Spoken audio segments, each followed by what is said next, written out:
लड़की के दिल में अपनी शादी को लेकर हजारों तमन्ना होती। चाहे वो लड़की राजकुमारी हो या एक साधारण किसान की बेटी, उनकी सिर्फ यही ख्वाहिश होती है कि कोई ऐसा शख्स मिले जो उनका आदर करे, उनसे प्यार से बातें करे, उन्हें छोटी छोटी बातों पर जलील ना करे, उनकी बातों को समझे और उन्हें इस दुनिया की सबसे खुशकिस्मत लड़की महसूस कराए। ऐसे ही ख्वाबों के साथ एकांशी भी बड़ी हुई थी। उसने भी अपनी शादी को लेकर काफी कुछ सोच रखा था, लेकिन हर दफा जैसा हम सोचते हैं वैसा नहीं होता। हम अपनी जिंदगी को लेकर काफी सपने देख लेते हैं और इस सपने का 2% भी पूरा नहीं होता है। इंदौर के जाने माने उद्योगपति की इकलौती बेटी एकांशी रूप गुण में अद्वितीय थी। 21 साल की बेहद खूबसूरत और सुलझी हुई लड़की थी वो। शायद ही किसी ने उसकी मीठी आवाज कभी सुनी हो।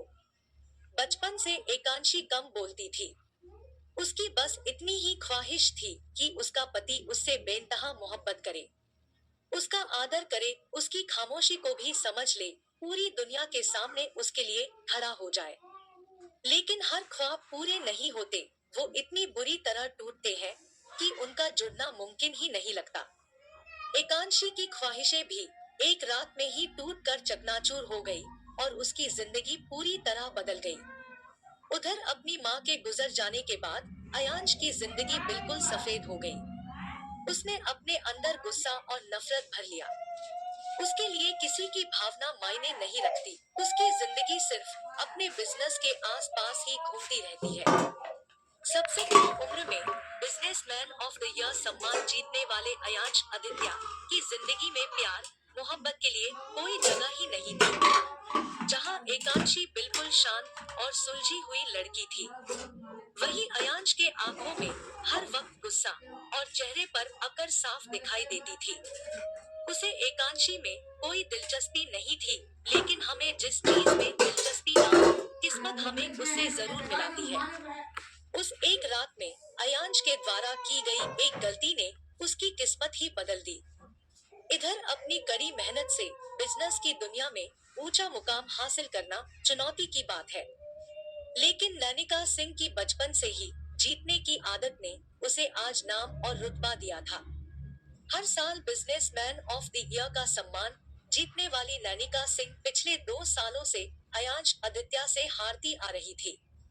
उसके दिल में ये हार इस कदर चुभने लगी थी कि वो अयांश के साथ एक छोटी सी मीटिंग पर मिली और दोनों ने सोच समझकर अपनी कंपनी के प्रॉफिट के लिए एक दूसरे से शादी की डील करके एक कॉन्ट्रैक्ट पर साइन करते हैं। दोनों ही अच्छे से जानते थे कि उन दोनों की शादी उनकी कंपनियों को इंडिया की सबसे टॉप कंपनी बना देगी। दोनों की सोच एक जैसी थी। प्यार मोहब्बत उनके जिंदगी में मायने ही नहीं रखता था। वहीं Manveer Khurana wings and hammer company का डायरेक्टर और अयांश आदित्य का सबसे अच्छा दोस्त था। बीते 1 साल पहले अपने प्यार से धोखा खाने के बाद मानवीर ने इंडिया छोड़ने का फैसला किया और अमेरिका शिफ्ट हो गया। प्यार उसके लिए वो एहसास बन चुका था जिसे सोचकर उसे सिर्फ तकलीफ होती थी। इसी धोखे की वजह से सबके प्रति उसका बर्ताव काफी ठंडा और निराश हो गया था। इधर बचपन से ही शांत और सबसे प्यार से पेश आने वाला नक्श आदित्य अपने घर का सबसे लाडला था। अयांश और नक्श का भले ही खून का रिश्ता ना हो, लेकिन दोनों एक दूसरे पर अपनी जान छिड़कते थे। दोनों की सोच एक जैसी नहीं थी।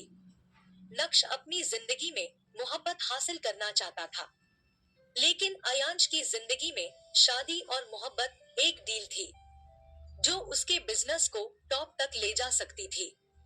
उधर एक मिडिल क्लास फैमिली की जिम्मेदार लड़की जिसने छोटी सी उम्र में ही अपने पूरे परिवार की जिम्मेदारी उठा ली थी। इसी दौरान उसे किसी से प्यार भी हो गया था, लेकिन अपने प्यार को अपने दिल की बात बताने से पहले ही उसे पता चला कि वो किसी और से शादी के लिए पूछने वाला है, जिससे उसने वहां रिजाइन कर दिया और यहाँ मुंबई आ गई अपने प्यार और अतीत को भुलाने। इधर नई दुल्हन के स्वागत में रोशनी और फूलों से सजी आदित्य मेंशन भी आज किसी दुल्हन से कम नहीं लग रहा था। चारों ओर चहल पहल और लोगों की भीड़ साफ जाहिर कर रही थी कि ये शादी काफी धूमधाम और दिल से की गई है। तभी मेंशन के बाहर एक के बाद एक कई गाड़ियां आकर खड़ी हो जाती है और खूबसूरत लाल गुलाबों से सजी एक गाड़ी से एक हट्टा कट्टा शेरवानी पहने नौजवान लड़का बाहर आता है। उसके चेहरे को देख मेंशन में मौजूद सभी लोग ये अंदाजा लगा लेते हैं कि वो इस शादी से खुश नहीं है। फिर भी वो कार के दूसरे तरफ का दरवाजा खोलता है। उसमें से एक दुल्हन के लिबास में गोरी सी बेहद खूबसूरत लड़की बाहर आती है। उसके चेहरे पर उदासी और नए घर में आने की घबराहट साफ नजर आ रही होती है। दोनों चलते हुए घर के अंदर आने लगते हैं। तभी अयांश की छोटी बहन मायरा उन दोनों को रोक देती है और अयांश से कहती है, टैक्स भरो। अयांश बोला, मेरी स्पोर्ट्स कार तेरी, अब मुझे अंदर जाना है। वैसे भी मैं इस ड्रामे से थक चुका हूँ। कहते हुए अयांश मायरा की ओर कार की चाबी उछाल देता है और अपने कदम चौखट से अंदर लाने ही वाला होता है कि मायरा कार की चाबी पकड़कर एकांशी के पास जाती है और कहती है, भाभी आप भारी तो नहीं हो ना? एकांशी को मायरा का सवाल समझ नहीं आता और वो अपनी नजरें झुकाकर शांत खड़ी रहती है। फिर मायरा अयांश को छेड़ते हुए कहती है, परफेक्ट। भाई भाभी को गोद में उठा लो, ऐसे ही ले जाओगे क्या? आप बिल्कुल भी रोमांटिक पर्सन नहीं है। अयांश बोला, पैर है इसके। कहते हुए अयांश चौखट के अंदर आ जाता है। तभी मायरा अयांश का हाथ पकड़ उसके कानों में कहती है, ये क्या बात हुई भाई, आप बिना भाभी को उठाए नहीं जा सकते। वैसे भी सब लोगों की नजर यही है, साइड में देखो। अयांश घर में खड़े लोगों की तरफ देख कर कहता है, जो करना है जल्दी करो, मैं थक गया हूँ। तभी मायरा अपनी माँ सुनीता से कहती है, माँ जल्दी से सारी रस्में कर दीजिए। कुछ ही देर में सारी रस्में खत्म हो जाती है और अयांश एकांशी को अपनी बाहों में उठाए अपने कमरे की ओर बढ़ जाता है।